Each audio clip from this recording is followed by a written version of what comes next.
Hello, welcome back. It is Saturday. Hope your day is going well, and hopefully mine will go well if the weather holds out. Today I will make my racing debut at the Speedrome in the Adult Fast Kart Series, so there might be a couple videos up later. Yeah, probably be tomorrow if again, if the races go, they are moving the start times up because of the potential of rain, but we will see what happens. So I do have, excuse me, some Meijer find. Well, one Meijer find. Picked up a box of 21 Heritage. I get all bent out of shape sometimes because of these retailers are just totally wiped out, and I understand why. You guys understand why. Um, it's just the way the hobby is right now. We just kind of have to take it in stride and hope that we get back to where you can walk into any retailer and pick up boxes that you want. You guys know me, I just want some racing, but we're working on, I'm going to place an order here this weekend with either Blowout or Steel City. Got to look and see what they have and see what I want. So we'll get some more stuff to rip here soon. Do have a NASCAR TTM, and it's coming from, it is stamped Motorplex, Michigan, and I had actually marked this driver off that I had received them, but I didn't, so it was happy to get this in the mail. A few little clues about this driver before we dive in here. This driver is the 1988 Arca Series champion, won one Busch Series race at Indianapolis Raceway Park in 1993, made a handful of Cup Series starts in the late 80s, early 90s, primarily for A.J. Foyt. I think maybe a couple for Ron Parker. I'd have to look that one up, but I know definitely for A.J. Foyt. They did have a nasty pit fire in 1989 at Charlotte in the World 600. And was several years in the Busch Series, driving for Ron Parker's number 72 Detroit Gaskets car. Spent a couple years with Hensley racing in the Lysol car. And if you guessed Tracy Leslie, you guessed correctly. So thank you, Mr. Leslie, for signing and returning.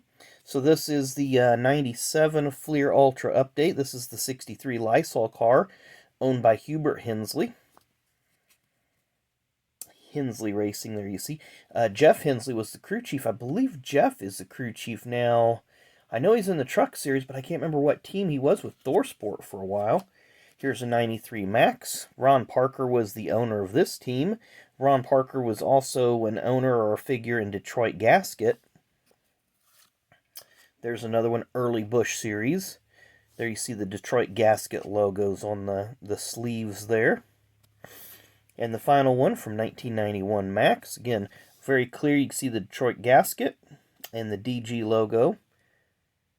But very cool. So thank you very much. Set those aside, and I'm going to get those put into my album. I do have an album that I'm putting together with all my TTMs. I've got one more that I know that's out in the wild for certain. And I got probably 2 or 3 more that I sent out last year that I don't think I'm going to get back. I did write off Brendan Gaughan, but we did get him back. But we are going to rip 3 packs of 1990 Maxx while we're at it here. I believe that number 3 means that this was the 3rd printing. I'm not real, can't confirm that. Maybe Val at NASCAR Radio knows a little bit more about that.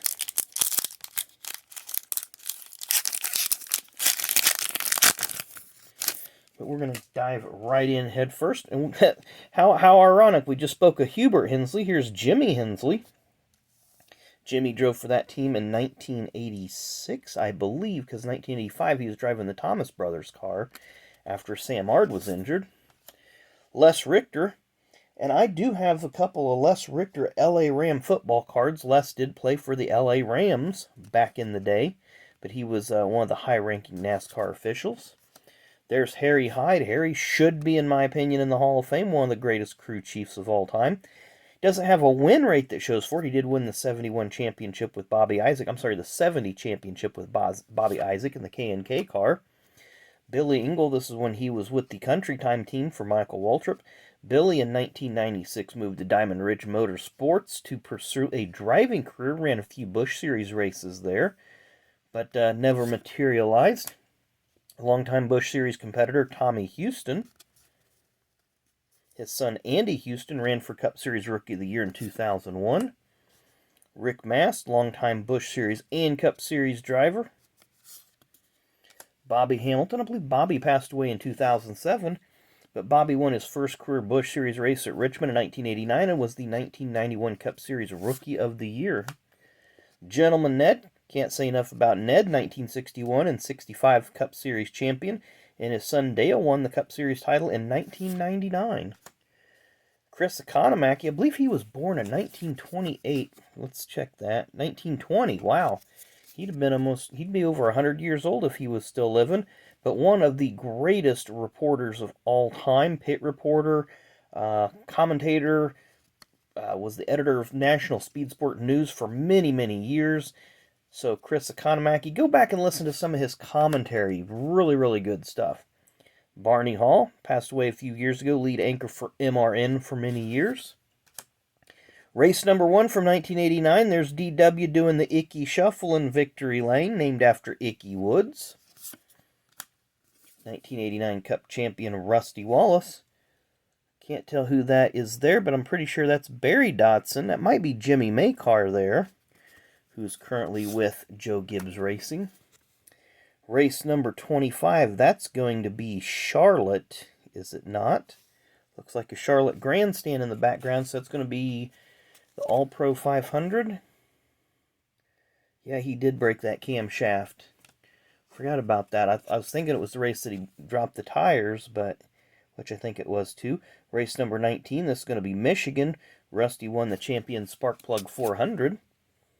They didn't have room to put it, but it was the Champion Sparkplug 400. First career top 5 for Hut Strickland. He finished 4th. Race number 14, this is going to be Michigan. Miller High Life 400. Bill had a pretty dominant car that day. Richard Petty ran well till late in the race. Blew his engine in dramatic fashion. He was running in the top 5, top 10. 1989 was the first season Richard Petty ran without scoring a top 10 finish. He only ran 2 seasons without scoring a top 10, 1989 and his final season in 1992. Race number 7, this is going to be North Wilkesboro. There you see, it's going to be Ken Schrader's car and 23 Oldsmobile. It's going to be Eddie Bierschel, so it's going to be your back row looking forward.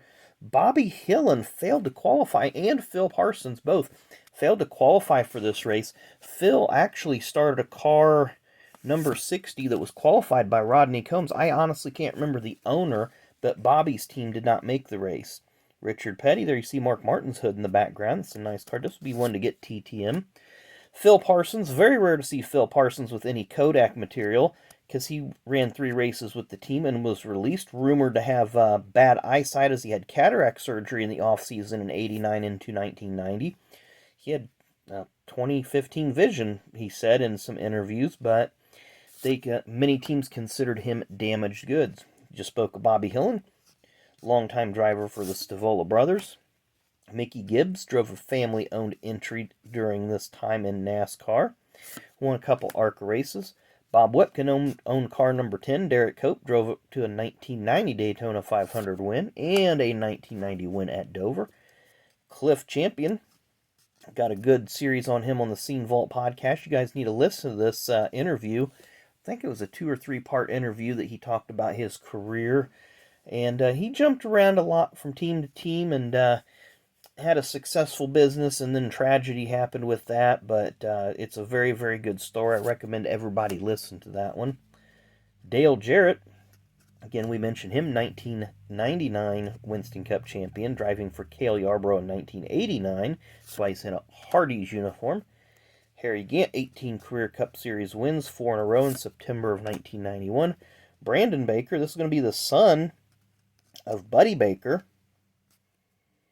Ran a few Busch Series starts. I believe he made a couple Cup Series starts in 1986. One of them at Dover in the fall, driving for Elmo Langley. Bob Tullius. We tried to... this was one of the cards that I actually sent to Bob to get signed. I sent this one and an 89 Maxx, and then I got 2 91 Maxes back with one signed and one unsigned. So we'll just leave it at that.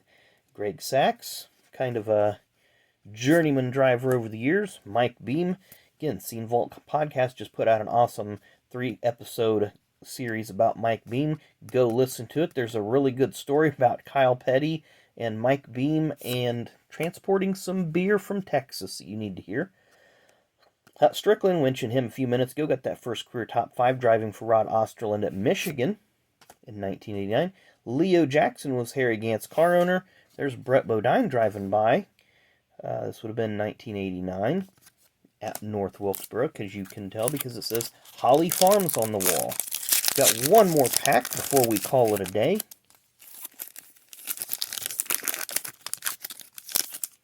This looks like we got a repeat pack going on. So we've seen Harry Hyde earlier. Billy Engel. This is going to be a bad coalition here. So we're going to get about halfway through it. And there, now we got some different cards.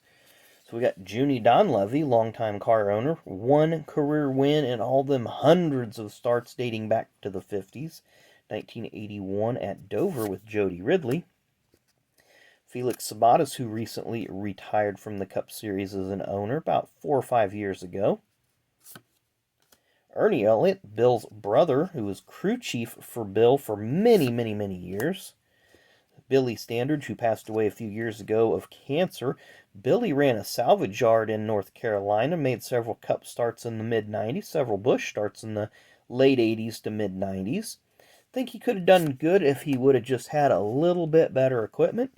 Joe Thurman, Joe Henry Thurman, as a lot of people know him as. Longtime Busch Series competitor, sportsman competitor from way back. Paul Andrews, of course, this was Alan Quickey's longtime crew chief. See the AK logo there on the uniform. Bob Jenkins passed away. I believe he passed away last year.